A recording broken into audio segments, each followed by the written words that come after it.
Bismillahirrahmanirrahim. Bismillahirrahmanirrahim. Assalamualaikum warahmatullahi wabarakatuh. Alhamdulillahi rabbil alamin. Ashhadu an la ilaha illallahul malikul haqqul mubin. Wa ashhadu anna sayyidana Muhammadan abduhu wa rasuluhu shadiqul wa'dil amin. Allahumma salli wa sallim wa barik ala sayyidina Muhammad wa ala alihi wa sahbihi ajma'in, amma ba'du. Para hadirin kaum muslimin dan muslimat, khususnya santri dan santriwati yang dimuliakan oleh Allah Subhanahu wa taala.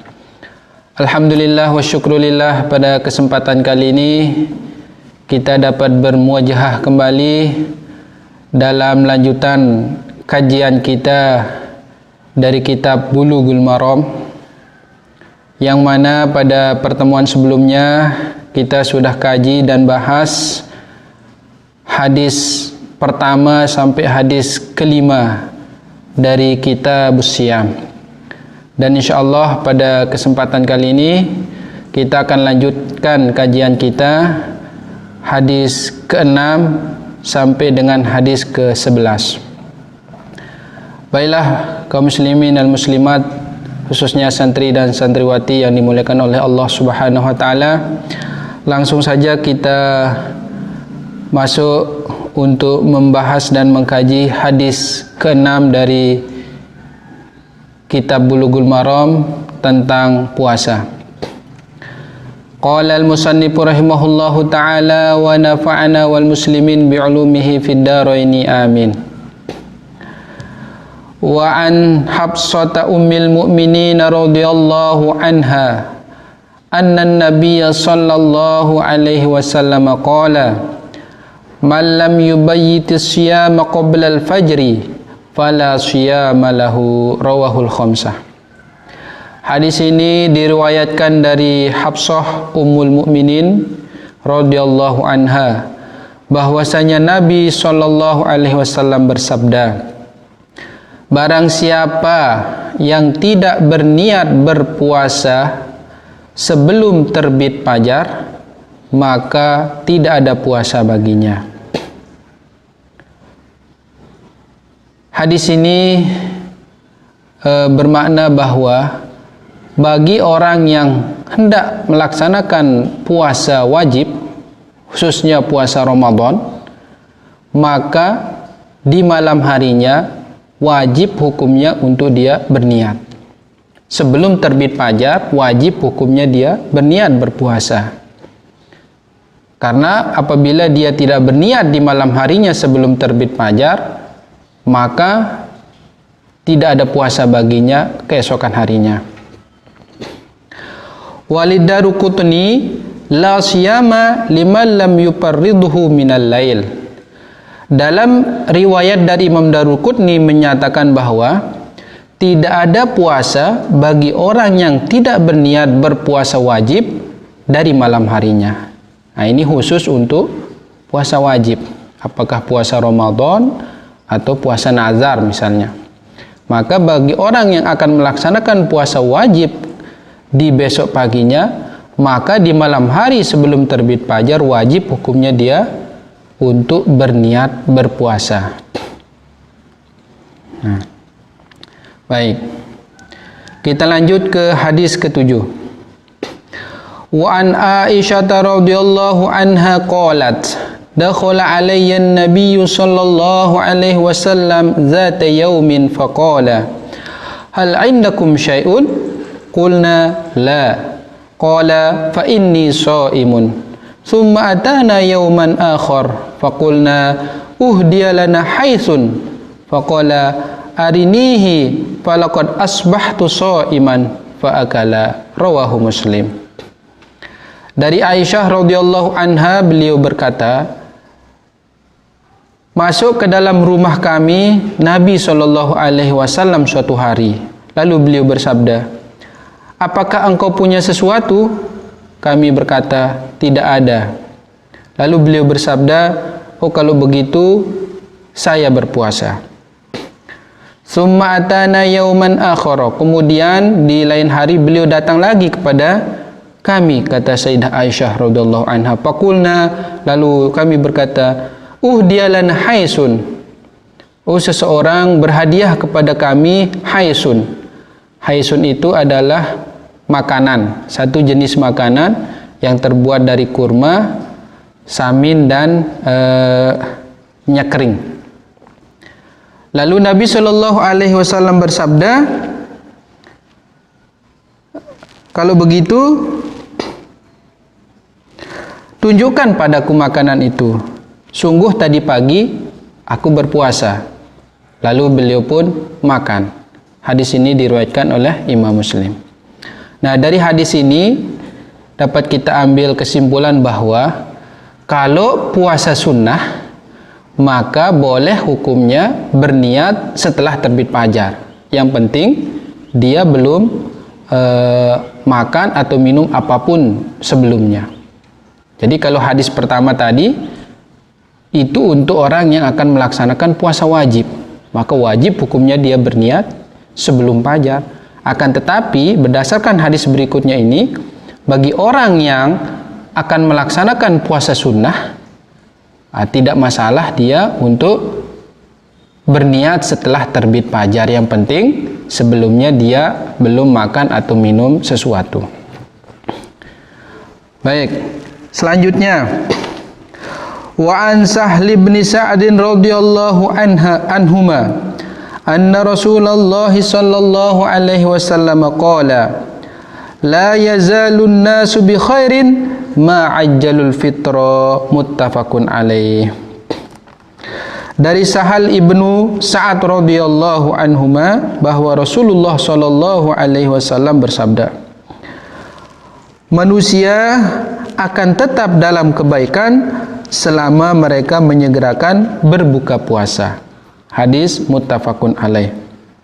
Walit Tirmizi min hadis Abi Hurairah radhiyallahu anhu anin Nabi sallallahu alaihi wasallam qala Allah taala ahabbu ibadi ilayya ajaluhum fitra. Dan dalam riwayat Imam At-Tirmizi dari hadis Abu Hurairah radhiyallahu anhu dari Nabi sallallahu alaihi wasallam, beliau bersabda, Allah Subhanahu wa taala berfirman, hamba-hambaku yang paling aku cintai adalah mereka yang paling menyegerakan berbuka puasa. Nah, dari hadis ini maknanya adalah bahwa sunnah hukumnya untuk kita menyegerakan berbuka puasa. Karena salah satu dari sunnah di dalam puasa adalah menyegerakan berbuka puasa apabila sudah benar-benar terbenam matahari. Jadi jangan kita tunggu sampai sekian lama setelah terbenam matahari baru kita melaksanakan berbuka puasa. Jadi apabila sudah betul-betul terbenam matahari, maka kita disunnahkan untuk segera melaksanakan berbuka puasa. Jadi jangan sampai ditunda. Nah, itu. Wa an Anas bin Malik radhiyallahu anhu qala, dari Anas bin Malik radhiyallahu anhu beliau berkata, qala Rasulullah sallallahu alaihi wasallam tasahharu fa inna fis sahuri barakatan, muttafaqun alaih. Nah, hadis berikutnya adalah dari Anas bin Malik radhiyallahu anhu, beliau berkata bahwa Rasulullah sallallahu alaihi wasallam bersabda, makan sahurlah kalian karena sesungguhnya di dalam waktu sahur itu ada keberkahan. Hadis muttafaqun alaih. Nah, ini dari hadis ini dapat kita ambil kesimpulan bahwa makan sahur itu juga menjadi salah satu sunnah di dalam berpuasa. Jadi jangan sampai kita tidak makan sahur. Karena sekali lagi kata Rasulullah SAW, di dalam sahur itu ada keberkahan. Sehingga jangan sampai kita tinggalkan yang namanya makan sahur. Baik. Hadis berikutnya. Wa an Salman bin Amirin ad-Dabbi radhiyallahu anhu anin Nabi sallallahu alaihi wasallam qala idza aftara ahadukum falyuftir ala tamrin fa illam yajid falyuftir ala ma'in fa innahu tahurun rawahul khamsah. Hadis berikutnya dari Salman bin Amir ad-Dabbi radhiyallahu anhu dari Nabi sallallahu alaihi wasallam, beliau bersabda, apabila seseorang di antara kamu berbuka, hendaknya ia berbuka dengan kurma. Jika dia tidak mendapatkan kurma, maka hendaklah dia berbuka dengan air, karena sesungguhnya air itu suci. Hadis riwayat Imam yang 5. Nah, jadi dalam hadis ini maknanya adalah bahwa ketika kita berbuka puasa, maka kita berbuka menggunakan kurma. Itu yang pertama. Jadi jangan kita berbuka langsung dengan makan nasi seperti yang dilakukan oleh tidak sedikit dari kita. Jadi begitu azan maghrib langsung makan besar nasi. Nah, itu tidak dianjurkan. Jadi kita dianjurkan dan disunahkan untuk berbuka puasa pertama-tama dengan kurma. Apabila kita tidak temukan kurma, maka gantilah kurma itu dengan air. Nah, setelah berbuka, sholat maghrib dulu, selesai sholat, baru kita makan dengan nasi dan seterusnya. Nah, itu yang disunahkan oleh baginda Rasulullah Sallallahu Alaihi Wasallam. Nah, baiklah kaum muslimin dan muslimat, para santri dan santriwati sekalian, inilah beberapa hadis ke-6 sampai dengan hadis ke-11 dari kitab Bulughul Maram tentang puasa. Jadi kesimpulan bahasan kita dan kajian kita pada kesempatan kali ini adalah pertama, bahwa bagi orang yang akan melaksanakan puasa wajib, maka wajib hukumnya untuk dia berniat puasa sebelum terbit fajar. Wajib hukumnya.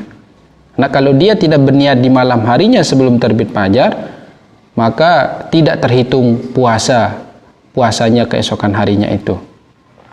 Sedangkan kalau puasa sunnah, maka tidak apa-apa berniat setelah terbit fajar, dengan syarat sebelum dia berniat berpuasa itu dia belum makan atau minum sesuatu.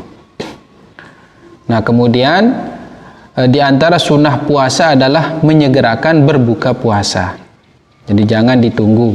Apabila sudah yakin masuk waktu maghrib, supaya segera untuk melaksanakan berbuka puasa. Dan kita disunahkan ketika berbuka puasa pertama-tama dengan menggunakan kurma. Apabila kita tidak temukan kurma, baru kita menggunakan air. Nah, kemudian yang terakhir, jangan sampai lupa kita supaya makan sahur. Karena makan sahur itu ada keberkahannya. Dan tentunya kalau kita tidak makan sahur di malam harinya, kondisi tubuh kita juga kan akan terasa lemah. Karena seharian kita tidak makan dan minum, apabila malam harinya kita tidak makan sahur, tentunya kita akan merasa akan lemah melaksanakan ibadah puasa. Oleh karena itu, jangan sampai kita tidak makan sahur. Karena itu akan menjadi tenaga kita untuk melaksanakan ibadah puasa keesokan harinya. Kaum muslimin, muslimat, santri dan santriwati sekalian, demikianlah kajian kita pada kesempatan kali ini. InsyaAllah akan kita lanjutkan pada pertemuan berikutnya. Semoga bermanfaat bagi kita semua dan mudah-mudahan mendatangkan keberkahan. Mudah-mudahan apa yang kita sampaikan pada kesempatan kali ini bisa dipahami dan bisa menjadi tambahan ilmu dan wawasan bagi kita semua. Demikian, dan mohon maaf atas segala kekurangan dan kekhilafan. Akhirul kalam, wallahul muwaffiq wal hadi ila sabilir rasyad. Wassalamualaikum warahmatullahi wabarakatuh.